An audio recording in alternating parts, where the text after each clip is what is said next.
আমাদের নতুন কোয়ার্টারের আজ হলো প্রথম বৃহস্পতিবার।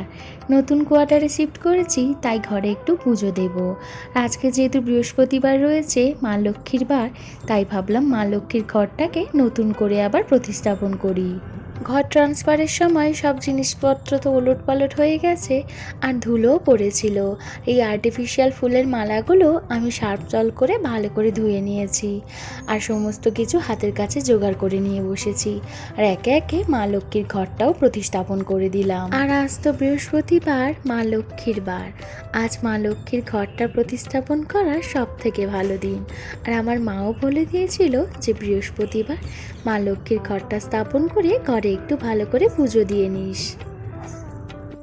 ওম ত্রয়ম্বকম যজামহে সুগন্ধিম পুষ্টিবর্ধনম উর্বারুকমিব বন্ধনাৎ মৃত্যুর্মুক্ষীয়মামৃতাৎ। ওম নমঃ শিবায়, ওম নমঃ শিবায়, ওম নমঃ শিবায়। শিব বাবাকে স্নান করানো হয়ে গেছে, আর এবার একটু অষ্টগন্ধা চন্দন লাগিয়ে দিলাম।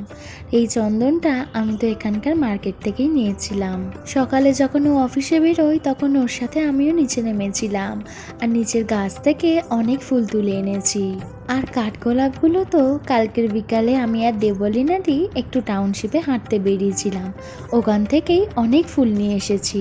নতুন ঘরে শিফট হওয়া থেকে এই 3 দিন তো পুজো দিয়েছি, কিন্তু আজকে ভালো করে সব কিছু নিজের হাতে সাজিয়ে গুছিয়ে পুজো দিতে পেরে আমার মনটা খুবই শান্ত লাগছে। আর চারিদিকটা ধুনো ধূপের গন্ধে যেন মম করছে।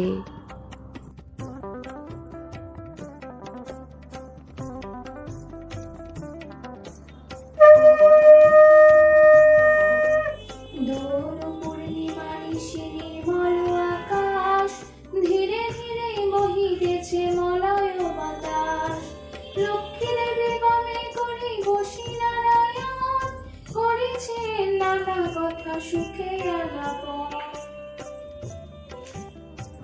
বাপি মামার সাথে থেকে থেকে আমি পুজো টুকটাক নিয়ম প্রায় সবই জানি।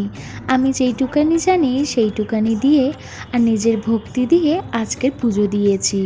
বাপি মামা জানে আমি পুজো করতে কতটা ভালোবাসি, তাই আমার অ্যানিভার্সারিতে মামা কিন্তু এই ফুলের সাজিটাই দিয়েছে, আর আমার এটা তো খুব পছন্দ হয়েছে। ঠাকুরের কাছে পুজো দিয়ে প্রতিটি ঘরের দরজায় সাদা চন্দন, অষ্টগন্ধা চন্দন আর সিঁদুরের ফোঁটা লাগিয়েছি, আর মেন গেটে তো স্বাস্তিক চিহ্ন এঁকে দিলাম। মনে বিশ্বাস আর ভক্তি থাকলে ভগবান আমাদেরকে রক্ষা করবেন সব সময়।